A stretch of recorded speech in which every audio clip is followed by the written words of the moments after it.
到呢個分享會。我叫余姐，我咧就係一個退休人士啦。咁我有一個長期病患者喎。咁我咧就有膽固醇過高啦，有甲狀腺咧跟咗我30幾年啦。咁咧就有耳水不平衡啦。哇！困擾到我咧不得了，情緒唔好啦，又抑鬱啦。哇！真係生不如死。後尾咧，我個仔阿邦老師就話：阿媽，你用下支小藍瓶啦，好嘢嚟㗎。我話咩咁好嘢啊？醫生都話我個甲狀腺食藥食到死，冇得做手術㗎啦。搽嘢邊度好㗎？咁我擺低咗冇用啦。後期佢又問我喎：阿媽你搽啦。我見到個仔咁孝順，搽啦咁啊搽咯喎。咁啊搽咗支，佢又再問我咯喎：阿媽你有冇搽？我搽完啦。佢話搽第二支啦。我都唔好嘅，搽一支搽乜鬼第二支？跟住話你有冇依度個指示搽啊？我咩鬼嘅指示啊？佢話第一要飲水夠，第二個量夠，第三個時間夠。咁我就依足個指示搽啦嚇。哇！搽咗第二支真係好正。我個膽固醇兩個脂肪改變咗淡咗，跟住咧我又搽啦。咁我呢個甲狀腺咧就要抽血嘅時候就覆診啦。醫生就話：你正常咗咯喎，唔使食藥咯喎。哇！幾開心啊！我嘅抑鬱、我嘅憂慮、我嘅焦慮冇咗。咁啊，跟住咧我耳水不平衡就成日暈到天旋地轉啦。又要去急症室打針啦嚇，冇咗啦，好開心，真係好開心，係好開心啊！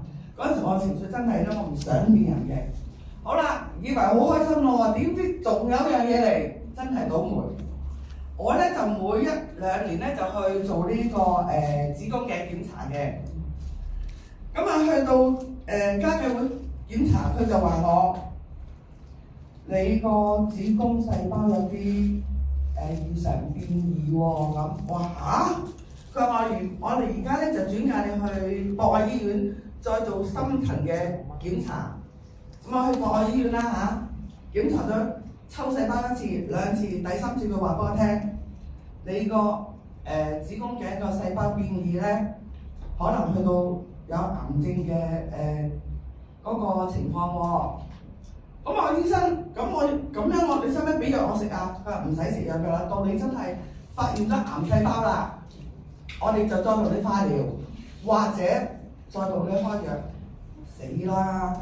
又嚟多樣，好多兩樣又嚟多樣。唔係啦，翻去咧搏命搽小藍瓶，小藍瓶係順勢治療嘅。咁你又再搽小綠瓶，小綠瓶咧就係消炎止痛嘅，搏命搽係咁搽。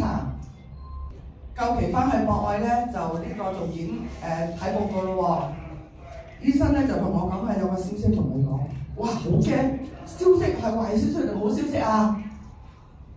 你哋估下醫生點講咧？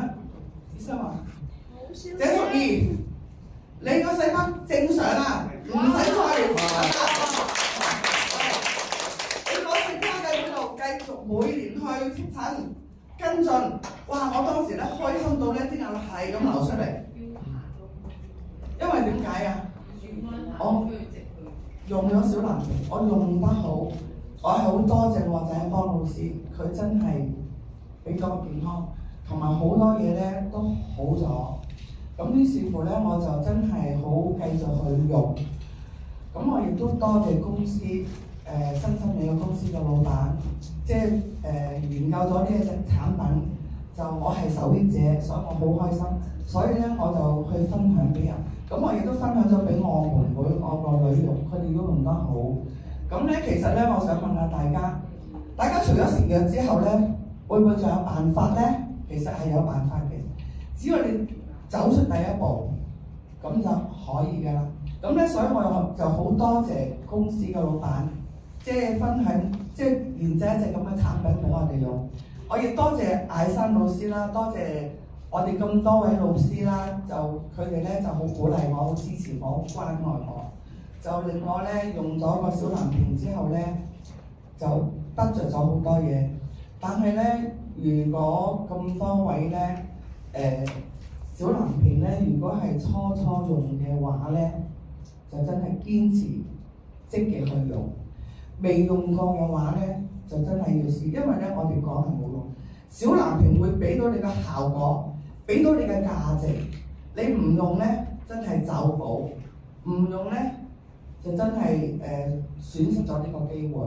大家真係，我希望大家咧就用好咗之後咧，再將佢分享俾人，等多啲有病嘅人咧就得益啦，好多家庭都得益啦咁，所以大家咧。